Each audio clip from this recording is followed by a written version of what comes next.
aplaudido efusivamente pelos seus milhões de seguidores, o presidente da República, Jair Bolsonaro, tem 59% de rejeição, segundo as pesquisas de opinião pública feitas no momento.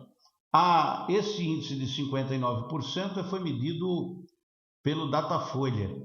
O IPEC, que é o ex-Ibope, está medindo 63% de rejeição.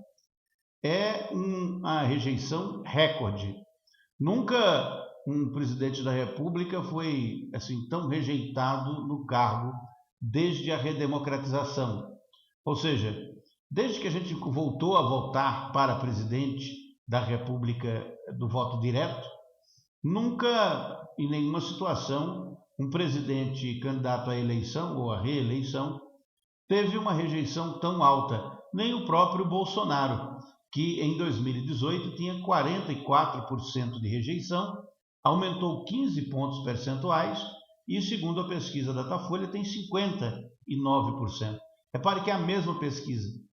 A pesquisa da Datafolha apurou 44% de rejeição próximo do dia da votação em outubro de 2018 e agora, um ano antes, o presidente tem 59%, a rejeição altíssima. A rejeição de Lula também é alta. Como você pode ver aqui nesse gráfico, é possível perceber claramente que a rejeição de Bolsonaro, né, que está em 59% aqui, é a mais alta. A de Fernando Henrique oscilou, a de Fernando Collor também chegou a patamares muito altos.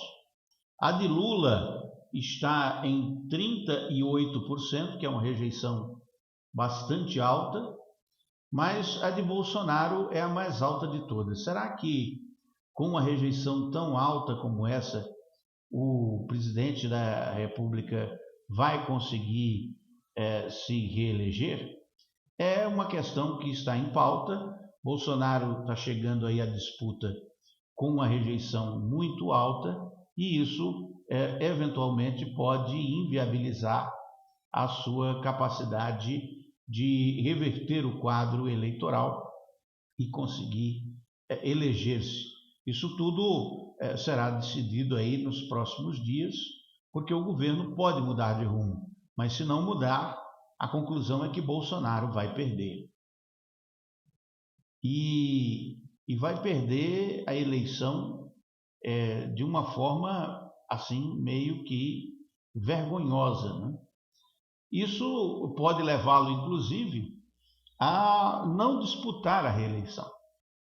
Existe já um movimento aí, um disse-me-disse, inclusive o próprio presidente já chegou a dizer que pode não disputar a reeleição.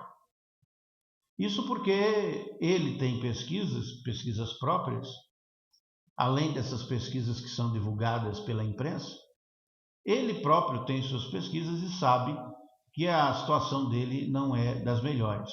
É a pior situação em que já esteve um político candidato à reeleição desde a redemocratização. É um índice de rejeição tão alto que fica quase impossível, vamos dizer, improvável, modificar a atual tendência do eleitorado. Mas isso não quer dizer que o Bolsonaro esteja perdido. Pode ser que ele consiga reverter o quadro. E para reverter o quadro, teria que necessariamente mudar a estratégia. Essa estratégia atual não está funcionando. Essa de brigar com a mídia o tempo todo, isso não funciona de jeito nenhum. Não tem como comprar a mídia para que a mídia fique só falando bem de você. É preciso deixar os jornalistas trabalharem e ocupar os espaços de mídia disponíveis, que são muitos para um presidente da República e seus ministros, se manifestarem. Mas aí o presidente e os ministros têm que se dispor ao contraditório, têm que enfrentar as coletivas de imprensa e enfrentar as perguntas difíceis. ultimamente o governo se fechou dentro dele mesmo. O presidente fala numa live, dá entrevistas a conhecidos, a pessoas que só perguntam aquilo que ele quer responder, e os ministros também, todo mundo dentro da bolha bolsonarista, que é uma bolha gigantesca.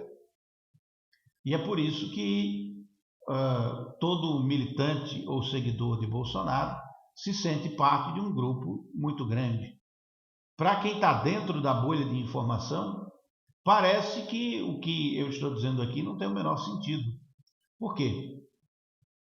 Porque dentro dessa bolha de informação, o presidente está reeleito. Ele pode governar o país enquanto ele quiser, porque terá o aplauso público. Mas será que isso é verdade?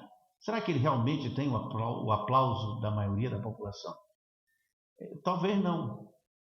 E existem vários fatores que estão contribuindo para isso.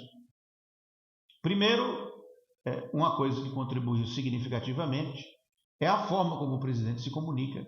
É muito agressivo.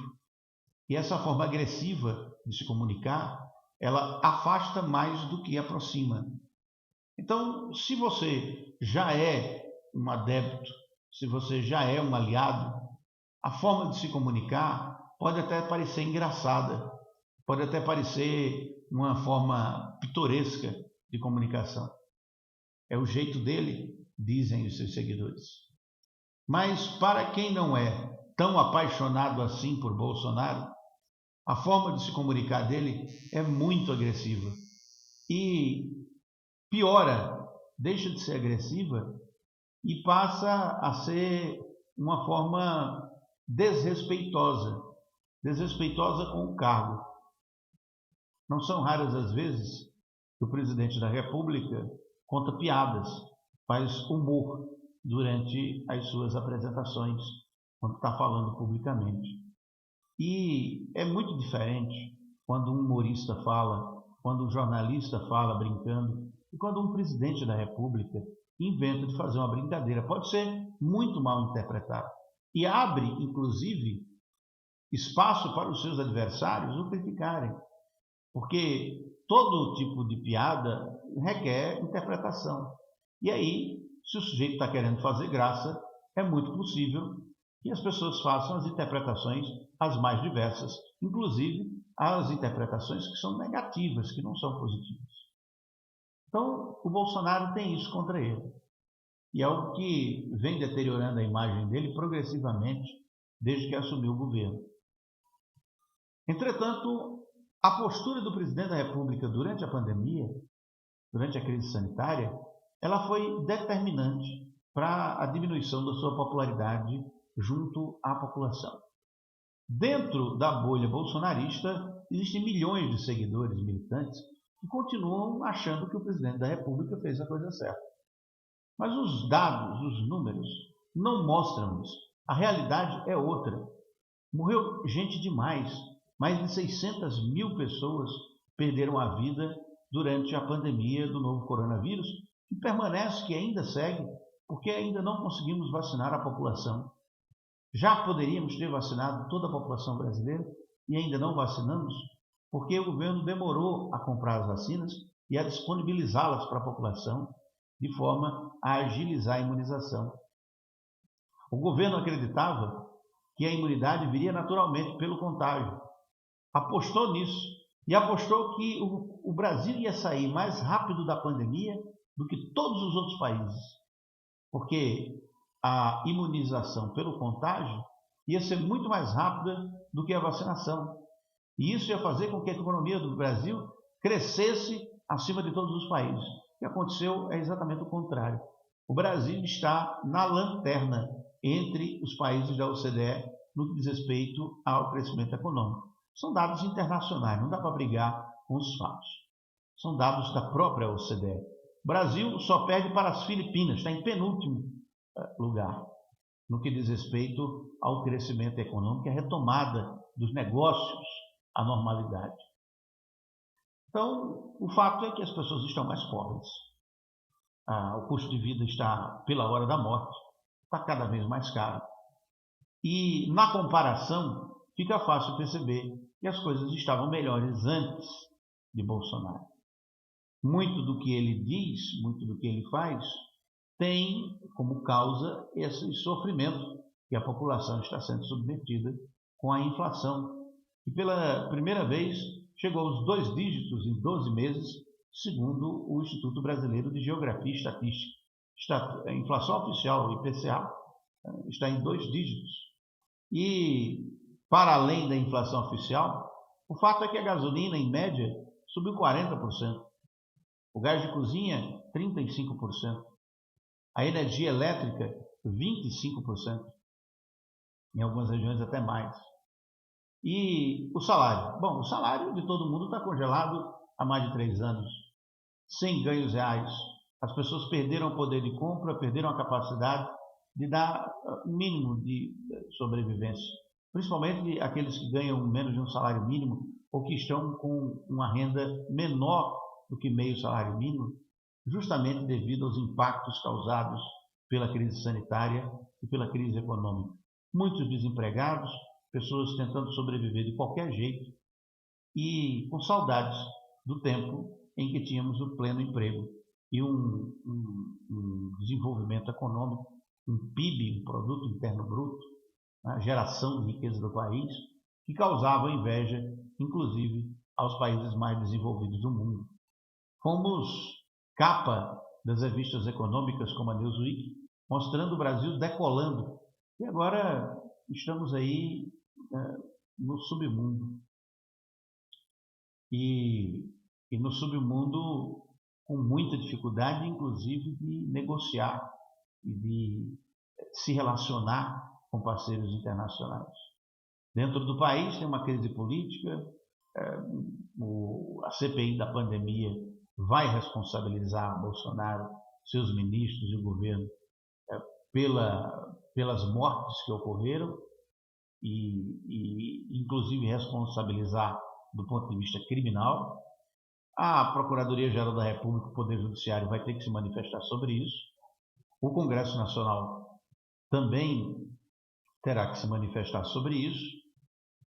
Está nas mãos do Judiciário ou do Congresso punir ou não o presidente e seus ministros pelo que fizeram durante a pandemia. Agora, o estrago está feito na opinião pública. Será que é possível reverter? Bom, se a economia melhorar e as pessoas voltarem a ter condições de comprar as coisas, inclusive melhorando aí os índices de empregabilidade, os negócios ficarem mais aquecidos, aí, se melhorar no ano que vem, é possível que o presidente da República leve a eleição para o segundo turno, e aí tudo pode acontecer. Mas é também igualmente possível que não haja nenhuma recuperação econômica, que as condições piorem, e que se piorar, realmente a culpa não tem como afastar, né? É do presidente da República. Ele vai ter que assumir essa culpa ou continuar negando, independentemente do que ele fizer, vai ser responsabilizado eleitoralmente por isso e vai perder as eleições, caso se candidate, porque está sem partido e se daqui para o final do ano não escolher um partido, não poderá se candidatar. Inclusive, essa é uma hipótese que não pode ser descartada. Eu sou Arquimedes de Castro, este é o Laboratório de Comunicação. Deixe seus comentários, suas críticas e compartilhe esse conteúdo com as pessoas que você acha que vão gostar e também comentar, seus amigos, familiares, etc. E deixe seu like também para você ficar recebendo as atualizações do nosso canal, que são quase que diárias. Até a próxima.